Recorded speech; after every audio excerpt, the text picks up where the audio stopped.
Hello everyone. तो dear students, जैसा कि आप लोगों का सीएसआई या नेट का एग्ज़ाम बहुत पास है, तो उस एग्ज़ाम की डेट्स को देखते हुए मैंने एक रैपिड रिवीजन कोर्स आप लोगों के लिए स्टार्ट किया है।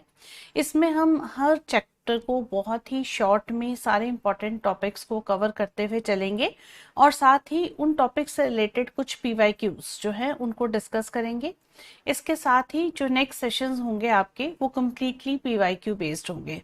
So, very good wishes to all my learners. Or let's start with the very important topic of organic chemistry, that is stereochemistry. Stereochemistry students एक ऐसा टॉपिक है जहाँ पे कहीं ना कहीं आप लोगों को थोड़ा सा डाउट रहता है, तो हम सबसे पहले इसी टॉपिक को कवर करेंगे। तो आज जितने भी सीएसआई या नेट के केमिकल साइंसेस के एस्पिरेंट्स हैं, आप लोगों के लिए स्टीरियोकेमिस्ट्री का चैप्टर यहाँ पे हम स्टार्ट करते हैं इस रैपिड रिविजन कोर्स में। तो स्टूडेंट्स, स्टीरियोकेमिस्ट्री के जितने भी इंपॉर्टेंट टॉपिक्स हैं उनको हम शॉर्ट में कवर करते हुए उनसे रिलेटेड जितने पीवाईक्यूज हैं उनको यहाँ पर कवर करेंगे। तो लेट्स बिगिन। सबसे पहले टॉपिक स्टीरियोकेमिस्ट्री में अकॉर्डिंग टू द अगर हम सिलेबस चले तो आपका टॉपिक आता है आइसोमेरिज्म। अब यहाँ पे आइसोमेरिज्म आपने अपनी प्रीवियस क्लासेस में भी पढ़ा होगा कि बेसिकली आइसोमेरिज्म क्या होता है। ऐसे कंपाउंड्स जिनका मॉलिक्यूलर फॉर्मूला बिल्कुल सेम है, जिनका मॉलिक्यूलर फॉर्मूला सेम है बट उनकी प्रॉपर्टीज में डिफरेंस आ जाता है, राइट? वो कंपाउंड्स आपस में क्या कहलाते हैं? वो कहलाते हैं आइसोमर्स। और इस प्रॉपर्टी को क्या कहते हैं? इस फिनोमिना को क्या कहते हैं? आइसोमेरिज्म। अब आइसोमेरिज्म का जो पार्ट स्ट्रक्चरल आइसोमेरिज्म है वो हम प्रीवियस क्लासेस में स्टडी कर चुके हैं, जिसमें chain isomerism, position, functional group, metamerism and tautomerism ये आपने स्टडी किया हुआ है। अब आपके लिए सीएसआई या नेट के लिए इंपॉर्टेंट है, that is stereo isomerism. Stereo isomerism को अगर हम बात करें तो ये वो आइसोमर्स होते हैं जिनका 3D स्ट्रक्चर जो है वो डिफरेंट होता है। 3D स्ट्रक्चर यानी कि स्पेस में उनका जो ओरिएंटेशन है उन कंपाउंड्स का वो डिफरेंट होगा। ऐसे आइसोमर्स को हम दो डिफरेंट क्लासेस में क्लासिफाई कर सकते हैं, कॉन्फ़िगरेशनल एंड कन्फर्मेशनल। अब कॉन्फ़िगरेशनल एंड कन्फर्मेशनल को अगर हम डिटेल में देखें तो कन्फिग्रेशनल आइसोमर्स वो होते हैं जो कि एक दूसरे में कन्वर्ट नहीं किए जा सकते without the breakage of the bond. That is these isomers can not be converted into one another without the breakage of bond. इसका बहुत सिंपल सा एग्जांपल अपन यहाँ पे ले लेते हैं। फॉर एग्जांपल, ये हमारे पास एक ग्लिसरल्डिहाइड का मॉलिक्यूल है, राइट? अब इसका जो यहाँ पर आइसोमर होगा यानी कि इसकी जो मिरर इमेज होगी, दूसरा फॉर्म जो है वो इसमें इस तरह से मिलता है, राइट? अब यहाँ पर अगर मैं इस वाले पार्ट को यानी कि इस आइसोमर को इस आइसोमर में कन्वर्ट करना चाहूंगी, राइट?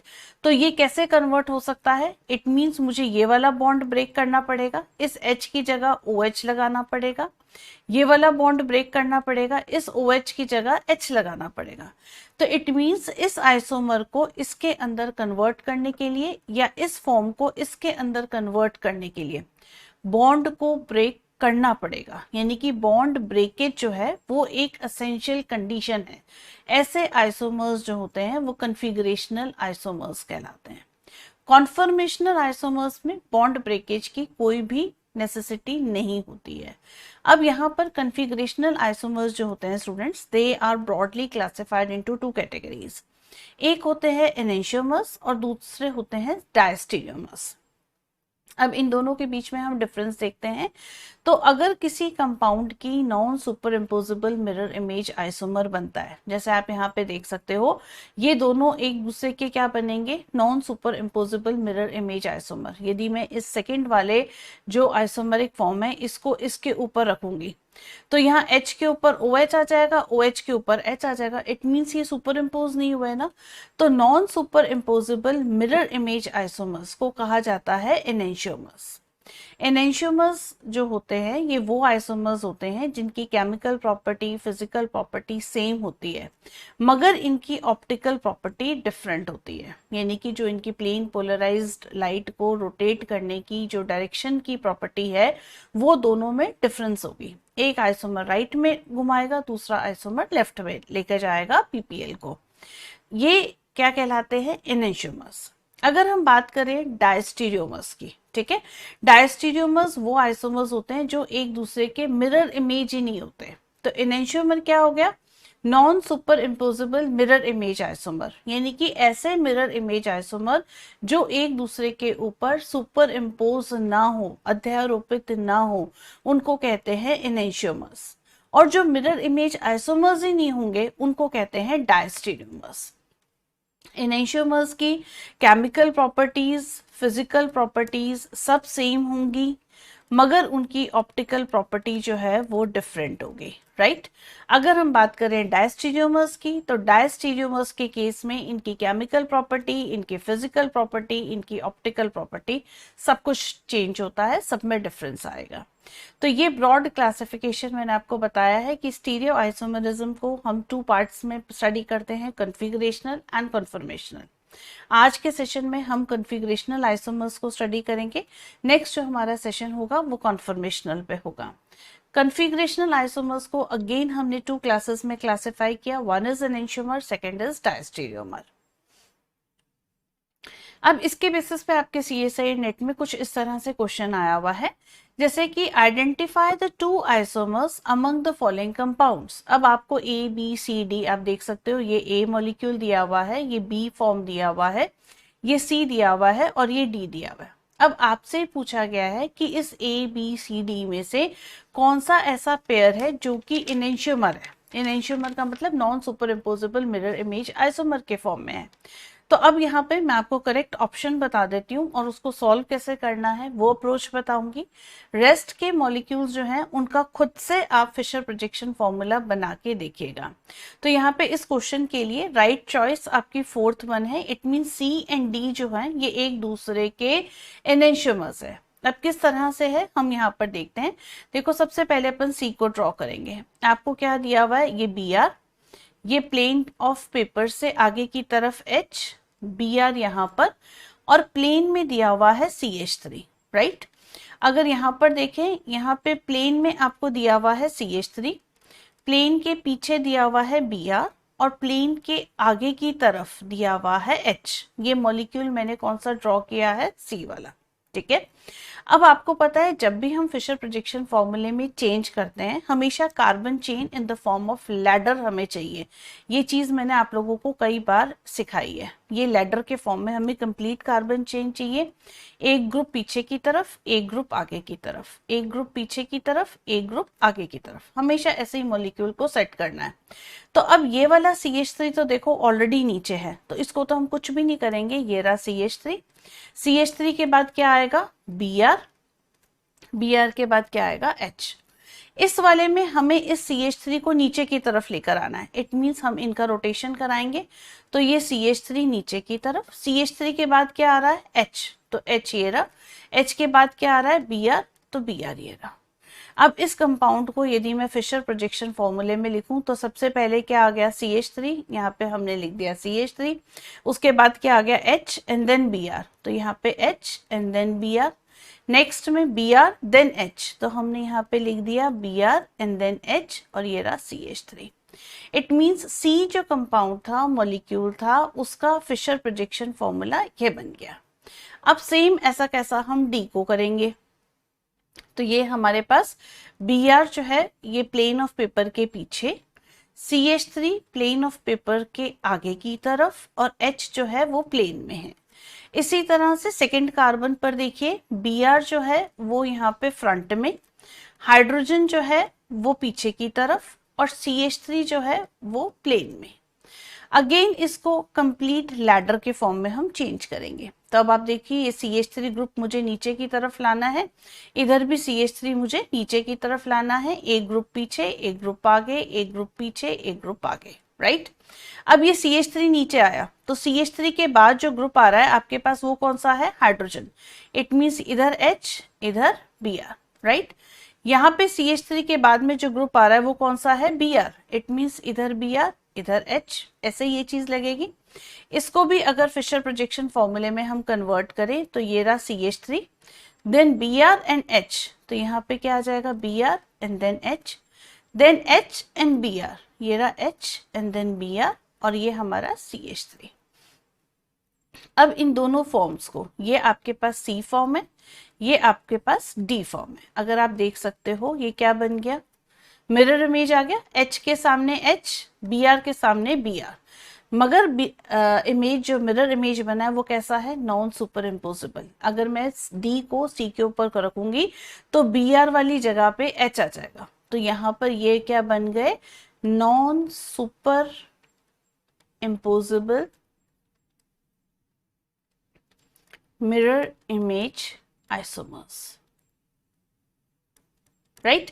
तो ये आपका आंसर डी यहाँ पे करेक्ट ऑप्शन हो जाएगा। It mean C and D, यहाँ पे ये दोनों एक दूसरे के एनेंशियोमर्स हैं। आई होप ये चीज आपको बिल्कुल क्लियर हो गई होगी। नेक्स्ट हम बात करते हैं कि जब हमने एनेंशियोमर्स के लिए कहा कि इनकी सभी केमिकल प्रॉपर्टी सेम है, फिजिकल सेम है, मगर इनकी ऑप्टिकल प्रॉपर्टी डिफरेंट है। तो बेसिकली ऑप्टिकल आइसोमर्स क्या होते हैं, ऑप्टिकल प्रॉपर्टी का मतलब क्या होता है।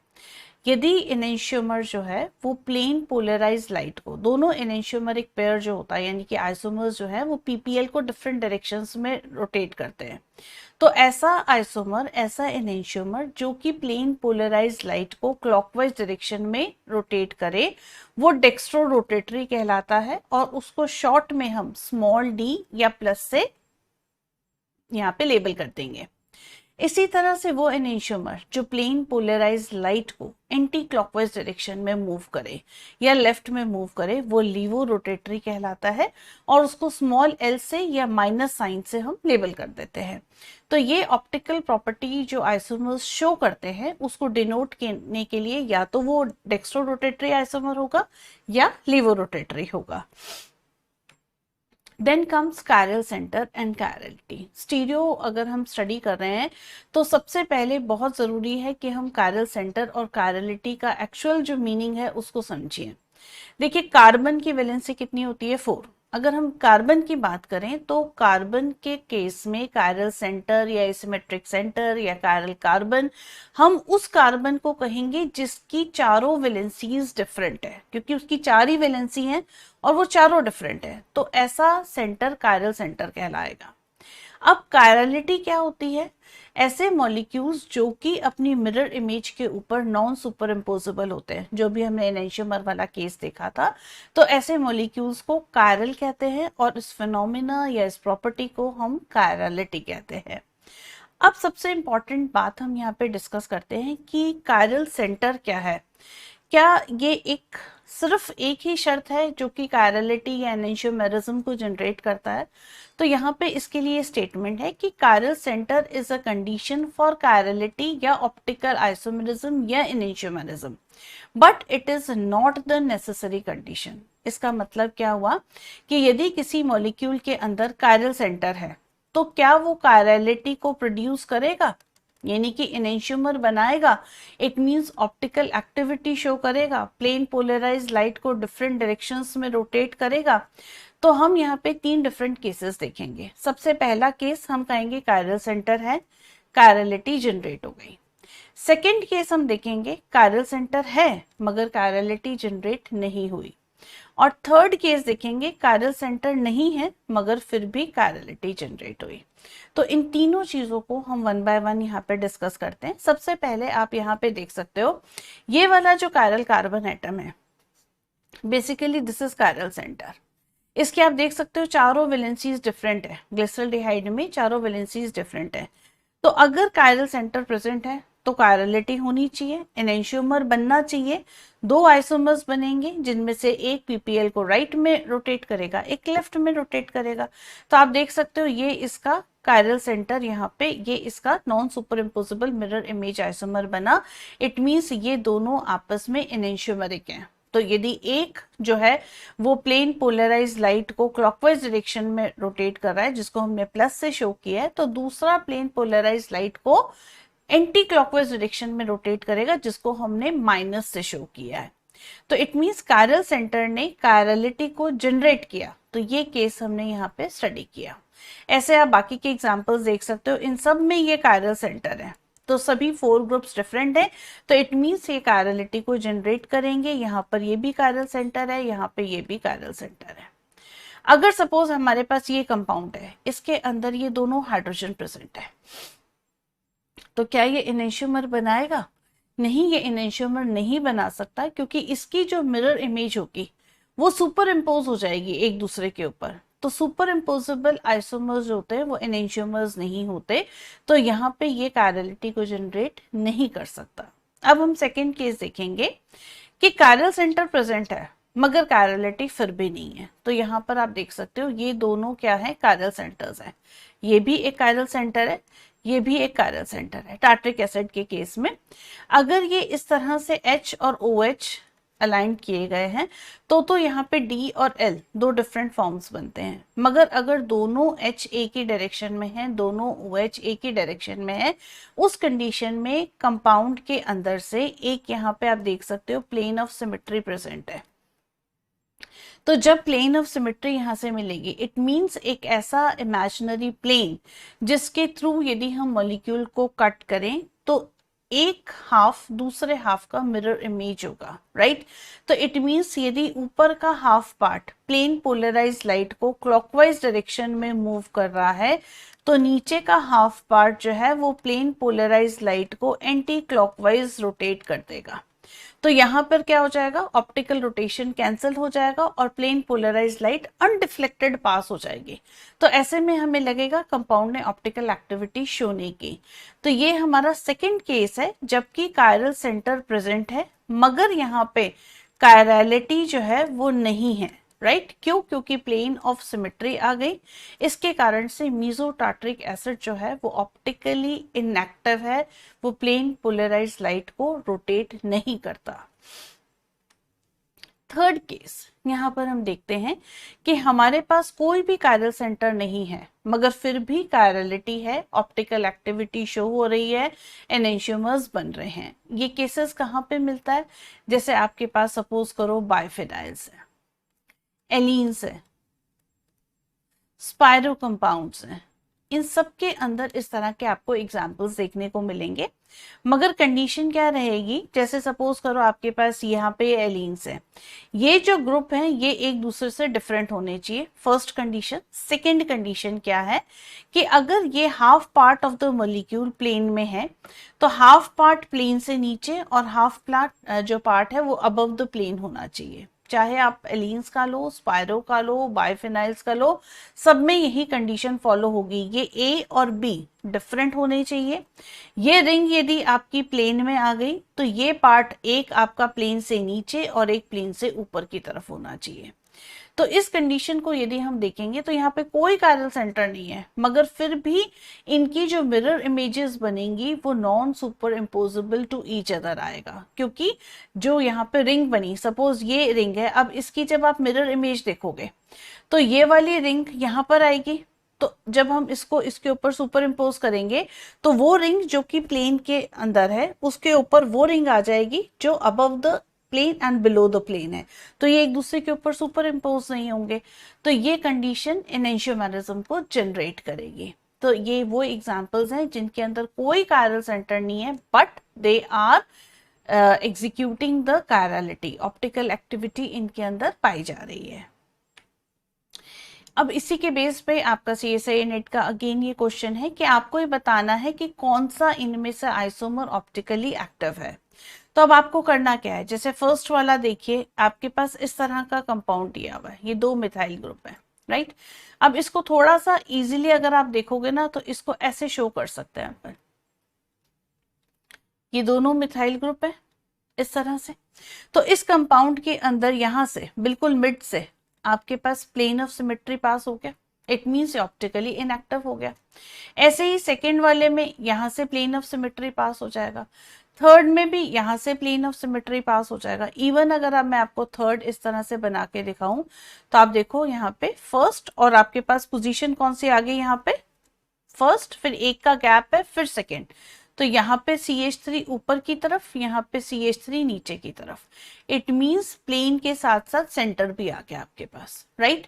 ये जो फोर्थ चॉइस है इसके अंदर कोई भी प्लेन नहीं है, सेंटर भी नहीं है, तो इट मींस ये कंपाउंड कैसा हो जाएगा आपका, ऑप्टिकली एक्टिव। तो fourth would be the right choice. अगर मैं इसको इस तरह से फोर्थ वाले को यहाँ पे ड्रॉ करूं तो आप देखो इस तरह से है, एक CH3 ऊपर की तरफ, एक CH3 नीचे की तरफ। तो यहाँ पे ना प्लेन है ना सेंटर है, तो fourth would be the right answer. इसी तरह से आप इस वाले क्वेश्चन में देख सकते हैं, among A, B and C which can exhibit the optical activity। तो देखो यहाँ नाइट्रोजन है, नाइट्रोजन की ऑल 4 वैलेंसीज यहाँ पे डिफरेंट है, तो it means optical activity show करेगा। सल्फर है, सल्फर की सारी वैलेंसीज डिफरेंट है, इट मीन्स ये भी ऑप्टिकल एक्टिविटी शो करेगा। अब कंफ्यूजन रहता है सिर्फ बी में, हालांकि ऐसी कोई चॉइस आपको यहाँ पे फर्स्ट वाली यहाँ पे कंफ्यूज कर सकती है, मगर बी को देखो सॉल्व करने का सबसे अच्छा तरीका क्या है, ये खुद मॉलिक्यूल इस तरह से ट्रांसफॉर्म में है, एक OH प्लेन ऑफ पेपर से नीचे, एक ऊपर, तो यानी कि 2 बार ट्रांस आ गया, ट्रांस प्लस ट्रांस, सिस की कंडीशन हो गई।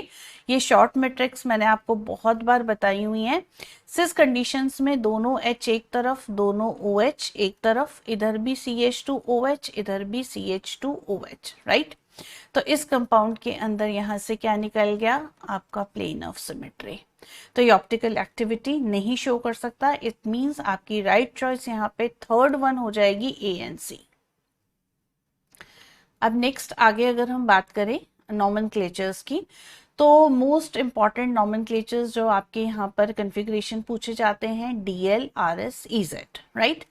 DL नॉमेनक्लेचर जो है वो ग्लिसरल्डिहाइड के बेसिस पर है। अगर हम ग्लिसरल्डिहाइड का मॉलिक्यूल देखें, उसके अंदर यहाँ पे हॉरिजॉन्टल लाइन पर OH ग्रुप जो है राइट हैंड साइड है। इस ग्लिसरल्डिहाइड के मॉलिक्यूल को साइंटिस्ट ने आर्बिट्ररली कैपिटल D नाम दे दिया, राइट। और दूसरा ग्लिसरल्डिहाइड जिसके अंदर OH ग्रुप यहाँ पे लेफ्ट हैंड साइड है, उसको आर्बिट्ररली L ग्लिसरल्डिहाइड दे दिया। अब ये जो कन्वेंशन है D and L, जितने भी मॉलिक्यूल्स को हम नाम देंगे वो on the basis of glyceraldehyde देंगे, तो ये रिलेटिव कन्फिग्रेशन कहलाएगा। तो इट मींस वो सारे कंपाउंड्स जिनके अंदर हॉरिजॉन्टल लाइन पर अगर आपका जो फंक्शनल ग्रुप है वो लेफ्ट हैंड साइड है तो वो L फॉर्म कहलाएगा, और यदि वो राइट हैंड साइड है तो वो D फॉर्म कहलाएगा। अगर more than 1 chiral centres present है, जैसे ग्लूकोज के अंदर है, तो आप लास्ट कायरल सेंटर जो होगा उसके अंदर आप देखोगे, यदि वो राइट हैंड साइड है तो आप इसको D कह दोगे, यदि वो लेफ्ट हैंड साइड है तो आप उसको L कह दोगे, मगर किसके बेसिस पे, लास्ट कायरल सेंटर के बेसिस पे। एक इंपॉर्टेंट पॉइंट ये है। सेकेंड चीज ये है कि कैपिटल D कैपिटल L और स्मॉल d स्मॉल l के अंदर कोई रिलेशन नहीं है। कैपिटल D कैपिटल L हमारे कन्वेंशंस हैं जो कि फंक्शनल ग्रुप को डिनोट करता है, कन्फिगरेशन बताता है। ये यहाँ पे क्या बताता है, कन्फिगरेशन, कि हमारे कंपाउंड के अंदर हॉरिजॉन्टल लाइन पर फंक्शनल ग्रुप राइट में है या लेफ्ट में है।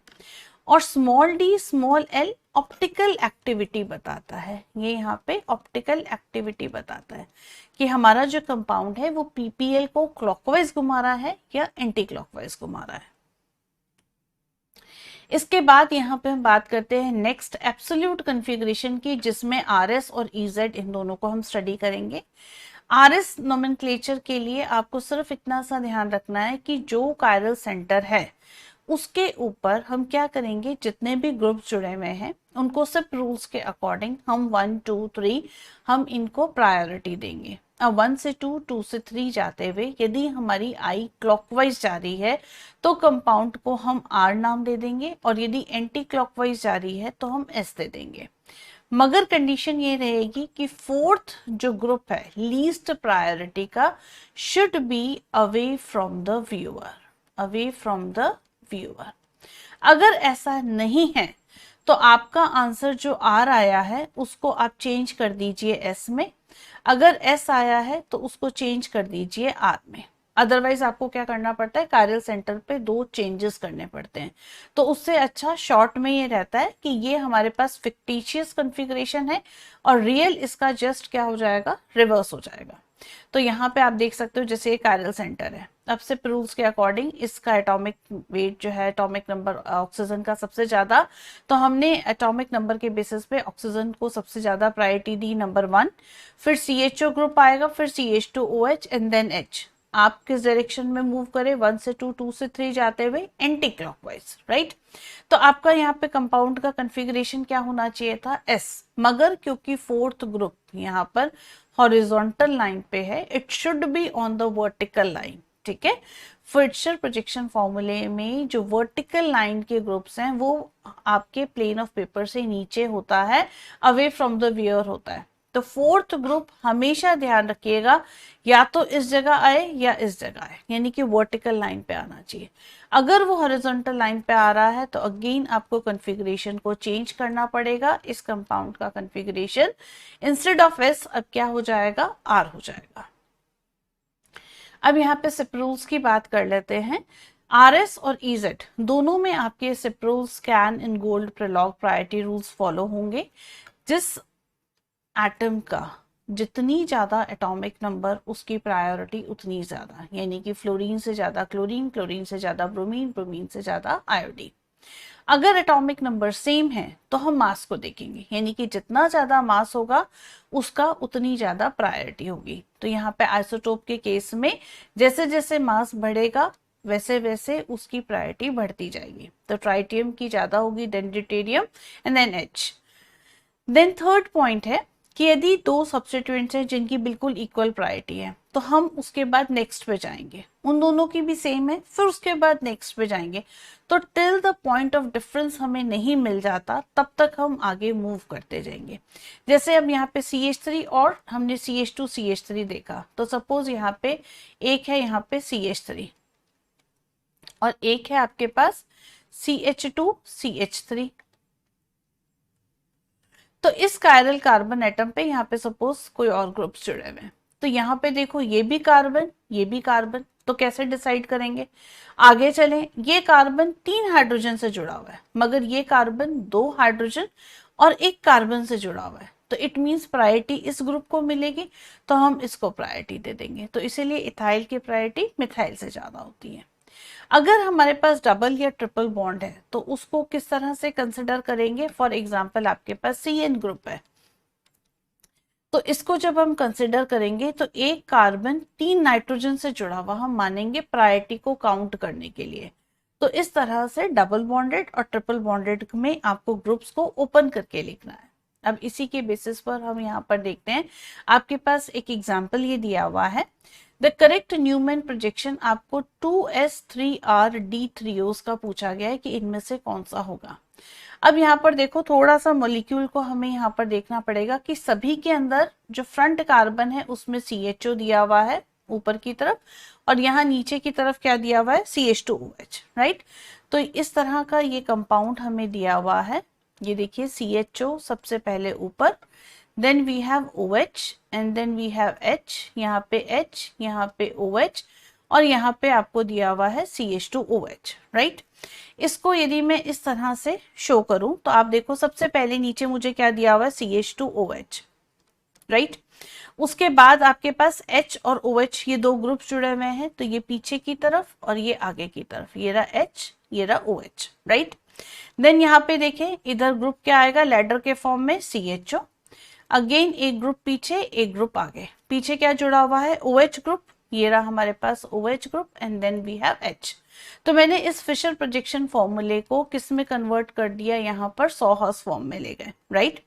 अब सॉहर्स फॉर्म में ये जो हमें एग्जाम्पल्स दिए हुए हैं, चॉइसेस दिए हुए हैं, उसके बेसिस पे मुझे CHO ऊपर की तरफ, CH2OH, तो इसको मैंने इस तरह से चेंज किया। तो ये CH2OH यहीं पर है, ये H यहाँ पर है, ये OH ग्रुप यहाँ पर दिया हुआ है, इधर ये आपके पास H, इधर आपके पास ये रहा OH और ये रहा आपके पास CHO ग्रुप दिया हुआ है। तो इसको यदि यहाँ पे मैं इस तरह से वापस से न्यूमैन फॉर्म में देखूंगी तो आप देख सकते हो CHO, उसके साथ आपके पास क्या दिया हुआ है H and then I have OH। तो इसको मैं इस तरह से बनाऊंगी, ये रहा CHO, then I have H and then I have OH, right. और अगर मैं अब इस वाले कार्बन को देखूं, फ्रंट वाले को, CH2OH है, तो हम यहाँ पर देखेंगे ये रहा CH2OH है यहाँ पर, और उसके बाद आपके पास क्या दिया हुआ है, इधर H इधर OH, राइट। अब यहाँ पे आप देख सकते हो ये दोनों OH एक ही डायरेक्शन में आ रहे हैं, तो आप इस चॉइस में देखो दोनों OH अपोजिट डायरेक्शन में, राइट। इस वाले में तो दोनों OH दिए ही नहीं, तो ये चॉइस आपकी हो नहीं सकती। यहाँ पे भी दोनों OH अपोजिट डायरेक्शन में, ये इस चॉइस में आप देखो दोनों OH आपकी एक ही डायरेक्शन में, तो इट मीन्स ये आपका करेक्ट ऑप्शन होगा, that is B1। I think आपको ये चीज बिल्कुल क्लियरली समझ में आ गई होगी। अब हम नेक्स्ट अपने क्वेश्चन की तरफ मूव करते हैं। ये बहुत इंपॉर्टेंट एग्जांपल है RS नोमेनक्लेचर का। अब यहाँ पर देखो ये आपके पास कंपाउंड दिया हुआ है, इस तरह से आपको कंपाउंड दिया हुआ है, ये रहा। यहाँ पर आपको दिया हुआ है मिथाइल ग्रुप और यहाँ पर लगा हुआ है कार्बोनिल ग्रुप, राइट। यहाँ पे H है अबव द प्लेन और यहाँ पर है डबल बॉन्ड, इस तरह का कंपाउंड दिया है। अब आपके पास ये फर्स्ट है, ये फोर्थ है, इन दोनों पे आपसे पूछा गया है नोमेनक्लेचर, आपसे RS कॉन्फ़िगरेशन पूछा गया है। तो अब आप फर्स्ट वाले कार्बन को देखो, फर्स्ट कार्बन पे ग्रुप्स कौन से जुड़े हुए हैं, ये है CH2 ग्रुप, ये है मिथाइल ग्रुप, ये है डबल बॉन्डेड कार्बन, और ये क्या है, कार्बन जिसके ऊपर ऑक्सीजन है, कार्बोनिल वाला। तो सबसे ज्यादा प्रेफरेंस हमें किसको देनी पड़ेगी, यहाँ पे मैं किसके लिए बता रही हूँ आपको, फर्स्ट वाले कार्बन के लिए सबसे ज्यादा प्रेफरेंस मुझे CO को देनी पड़ेगी, तो इसलिए मोस्ट प्रायोरिटी का ग्रुप यहाँ पर आ गया। सेकेंड प्रेफरेंस मुझे डबल बॉन्ड को देनी पड़ेगी, तो सेकेंड ग्रुप मेरा यहाँ पर आ गया।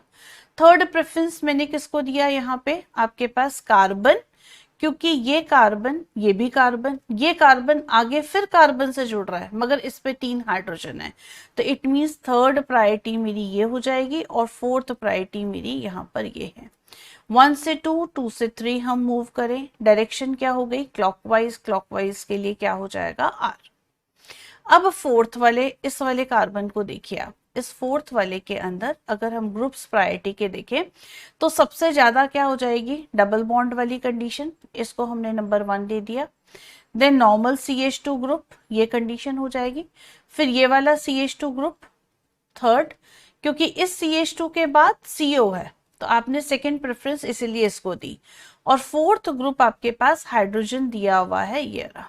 तो 1 से 2, 2 से 3 हमने मूव करा।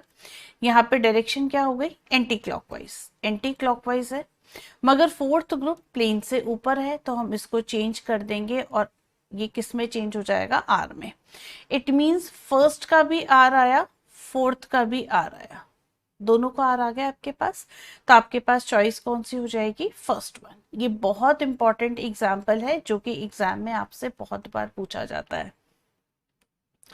उसके बाद EZ नोमेनक्लेचर के स्टूडेंट्स बात करते हैं। EZ में भी आपको क्या करना है, E stands for the opposite. यदि दो हायर प्रायोरिटी के ग्रुप्स डबल बॉन्ड में अपोजिट डायरेक्शन में है, जैसे कि आपके पास सपोज ये कंडीशन है, अब इसमें हायर प्रायोरिटी का ग्रुप ये रहा, हायर प्रायोरिटी का ग्रुप ये रहा, ये दोनों अपोजिट डायरेक्शन में है, तो उसको हम कहेंगे E। और यदि ये दोनों सेम डायरेक्शन में है तो उसको हम क्या कहेंगे, Z। ये दोनों हायर प्रायोरिटी के ग्रुप, ये दोनों लोअर के। ये जो प्रायोरिटीज डिसाइड की जाती हैं, ये अगेन सिप रूल्स के बेसिस पर ही हम डिसाइड करेंगे। अब इसी के बेसिस पे इस एग्जाम्पल को देखते हैं स्टूडेंट्स। अब यहाँ पे हम इसका नोमेनक्लेचर देना है, तो हमने सबसे पहले हमारी नंबरिंग यहाँ से स्टार्ट की, ये first, second, third, fourth, fifth, sixth, seventh, right. तो फर्स्ट सेकेंड पे कौन सा सब्स्टिट्यूएंट जुड़ा हुआ है, मिथाइल, तो हमने कहा सेकेंड पे मिथाइल। 1 पे क्या है, COOCH3, तो मिथाइल 2 मिथाइल हेप्टा, क्योंकि 7 कार्बन तक हो गया। अब सेकंड पे देखो आपका EZ नोमेनक्लेचर, तो हायर प्रायोरिटी का सेकंड वाले इस कार्बन पे, इसकी प्रायोरिटी ज्यादा, इधर से इस कार्बन पे इसकी प्रायोरिटी ज्यादा, तो दोनों हायर प्रायोरिटी के ग्रुप सेम साइड, तो हमने इसको क्या कह दिया, सेट। अब फिफ्थ वाले में देखें, इसकी प्रायोरिटी ज्यादा H के कंपैरिजन में, इधर CH3 की प्रायोरिटी ज्यादा H के कंपैरिजन में, तो दोनों हायर प्रायोरिटी के क्या हो गए, अपोजिट साइड, तो ये हो गया E। तो Z और E, तो 2Z 5E, fourth is the right choice.